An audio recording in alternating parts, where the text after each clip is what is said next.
ಕೋಗಿಲು ನಿರಾಶ್ರಿತರಿಗೆ ಸರ್ಕಾರದಿಂದ good news ಸಿಕ್ಕಿದೆ. ನಾಳೆಯೇ ಕೋಗಿಲು ನಿರಾಶ್ರಿತರಿಗೆ ಮನೆಗಳನ್ನು ವಿತರಣೆ ಮಾಡಲಾಗುತ್ತೆ. ಜಿಬಿಎ ರಾಜೀವ್ ಗಾಂಧಿ ವಸತಿ ನಿಗಮದಿಂದ ಮನೆಗಳ ವಿತರಣೆಯಾಗುತ್ತೆ. ಅರ್ಹ ಸಂತ್ರಸ್ತರಿಗೆ ಶಾಶ್ವತ ಮನೆಗಳನ್ನು ಕಲ್ಪಿಸಲಾಗುತ್ತೆ. ನಾಳೆಯೇ ಈ ಪ್ರಕ್ರಿಯೆ ಶುರುವಾಗುತ್ತೆ. ನಿರಾಶ್ರಿತರ ಬಗ್ಗೆ ದಾಖಲೆಗಳ ಪರಿಶೀಲನೆ ಮುಂದುವರೆದಿದೆ. ಮತ್ತೊಂದು ಕಡೆ ಸಮಗ್ರ ದಾಖಲೆ ಪರಿಶೀಲನೆಯನ್ನ ಮಾಡಲು ಸಿಎಂ ಸಿದ್ದರಾಮಯ್ಯನವರು ಸೂಚನೆಯನ್ನ ಕೊಟ್ಟಿದ್ದಾರೆ. ಕಂದಾಯ ಇಲಾಖೆ ಹಾಗೂ ಜಿಬಿಎಯಿಂದ ಪರಿಶೀಲನೆ. ನಾಳೆಯೇ ಮನೆಗಳ ಹಸ್ತಾಂತರಕ್ಕೆ ಸರ್ಕಾರ ನಿರ್ಧಾರವನ್ನು ತೆಗೆದುಕೊಂಡಿದೆ. ಕೋಗಿಲು ಲೇಔಟ್ನಲ್ಲಿ ಮನೆಗಳನ್ನು ಕಳ್ಕೊಂಡಂತಹ ನಿರಾಶ್ರಿತರಿಗೆ ಸರ್ಕಾರದ ವತಿಯಿಂದ ಮನೆಗಳ ವಿತರಣೆ ಆಗುತ್ತೆ. ಈಗಾಗಲೇ ಎಲ್ಲ ರೀತಿಯ ದಾಖಲೆಗಳನ್ನು ಸಂಗ್ರಹ ಮಾಡೋದಾಗ್ಲಿ, ಪ್ರಕ್ರಿಯೆಗಳನ್ನು ಮುಗಿಸುವಂತಹ ಕೆಲಸವನ್ನ ಮಾಡಲಾಗಿದೆ. ನಾಳೆ ನಿರಾಶ್ರಿತರಿಗೆ ಮನೆಗಳನ್ನು ಹಸ್ತಾಂತರ ಮಾಡಲಾಗುತ್ತೆ ಅಂತ ಹೇಳಿ ಮಾಹಿತಿ ಸಿಕ್ಕಿದೆ. ಈ ಕುರಿತು ನಮ್ಮ ಪ್ರತಿನಿಧಿ ಲಕ್ಷ್ಮೀ ನರಸಿಂಹ ಒಂದು ಪ್ರತ್ಯಕ್ಷ ವರದಿ ಕೊಟ್ಟಿದ್ದಾರೆ, ನೋಡೋಣ.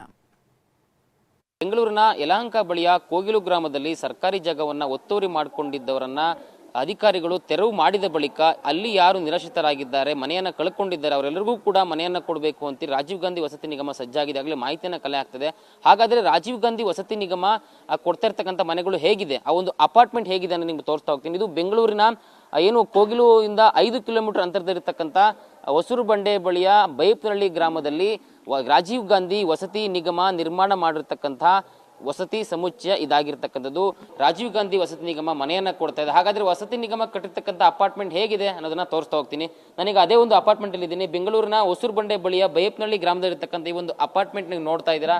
ಅಪಾರ್ಟ್ಮೆಂಟ್ಗೆ ಲಿಫ್ಟ್ ವ್ಯವಸ್ಥೆ ಕೂಡ ಕಲ್ಪಿಸಲಾಗಿದೆ. ಈ ಒಂದು ಸಮುಚ್ಚಯದಲ್ಲಿ ಟೋಟಲ್ ಆಗಿ 1187 1 BHK ಅಪಾರ್ಟ್ಮೆಂಟ್ಗಳಿದ್ದಾವೆ. ಅಂದರೆ ಒಂದು ಬೆಡ್ರೂಮು, ಒಂದು ಹಾಲು, ಒಂದು ಕಿಚನ್, ಈ ರೀತಿಯಾದ ಫ್ಲಾಟ್ಗಳು 1000ಕ್ಕೂ ಹೆಚ್ಚು 1187 ಫ್ಲಾಟ್ಗಳಿದ್ದಾವೆ. ಈಗಾಗಲೇ ಈ ಒಂದು ಅಪಾರ್ಟ್ಮೆಂಟ್ನಲ್ಲಿ ಕೋಗಿಲು ನಿವಾಸಿಗಳಿಗೆ ಮನೆಯನ್ನ ಕೊಡಬೇಕು ಅನ್ನೋ ಉದ್ದೇಶದಿಂದ ಈಗಾಗಲೇ ಕಾರ್ಮಿಕರು ಈ ಒಂದು ಫ್ಲಾಟ್ಗಳನ್ನು ಕ್ಲೀನ್ ಮಾಡ್ತಕ್ಕಂಥ ನಿಟ್ಟಿನಲ್ಲಿ ತೊಡಗಿದ್ದಾರೆ. ನೀವು ಈಗಾಗಲೇ ನೋಡ್ತಾ ಇದ್ದೀರಾ. ಅಂದರೆ ಈ ಒಂದು ಫ್ಲಾಟ್ಗಳ ಕಾರ್ಯ ಬಹುತೇಕ ಮುಗಿದಿದೆ, ಕಾಮಗಾರಿಗಳು ಕೂಡ ಬಹುತೇಕ ಮುಗಿದಿದೆ. ಮಾರ್ಚ್ ವೇಳೆಗೆ ಇದನ್ನ ವಸತಿ ನಿಗಮಕ್ಕೆ ಬಿಟ್ಕೊಡ್ಬೇಕು ಅಂತ ಹೇಳಿ ಗುತ್ತಿಗೆದಾರರಿಗೆ ಟೈಮ್ ಕೊಡಲಾಗಿತ್ತು. ಆದರೆ ಈ ರೀತಿ ಒಂದು ಇನ್ಸಿಡೆಂಟ್ ಆದಮೇಲೆ, ಕೋಗಿಲು ಬಳಿ ಈ ರೀತಿ ರಾದ್ದಾಂತ ಆದಮೇಲೆ ಅವರಿಗೆ ಆದಷ್ಟು ಬೇಗ ವಸತಿಯನ್ನು ಕಲ್ಪಿಸಿ ಕೊಡಬೇಕಾದ ಅನಿವಾರ್ಯತೆಯಲ್ಲಿ ಸರ್ಕಾರ ಇರೋದ್ರಿಂದ ಈಗಾಗಲೇ ಕಾರ್ಮಿಕರನ್ನ ಕರೆಸಿ ಆದಷ್ಟು ಬೇಗ ಇದನ್ನ ಕ್ಲೀನ್ ಮಾಡಿ ಫೈನಲ್ ಟಚ್ ಕೊಟ್ಟು ಈಗಲೇ ಬಂದು, ಅಂದರೆ ಶೀಘ್ರದಲ್ಲೇ ಜನ ಬಂದು ವಾಸ ಮಾಡೋದಕ್ಕೆ ಏನೆಲ್ಲ ವ್ಯವಸ್ಥೆಗಳು ಬೇಕು, ಯಾವ ರೀತಿ ಕ್ಲೀನ್ ಆಗಬೇಕು, ಆ ರೀತಿಯಲ್ಲಿ ಅಪಾರ್ಟ್ಮೆಂಟ್ ಫ್ಲಾಟ್ಗಳನ್ನು ಸಿದ್ಧಪಡಿಸೋದಕ್ಕಾಗಲೇ ಗುತ್ತಿಗೆದಾರರು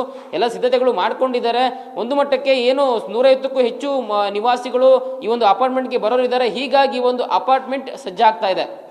ಕ್ಯಾಮರಾ ಪರ್ಸನ್ ಮಹಾಂತೆ ಜೊತೆ ಲಕ್ಷ್ಮೀ ನರಸಿಂಹ, TV9 ಬೆಂಗಳೂರು.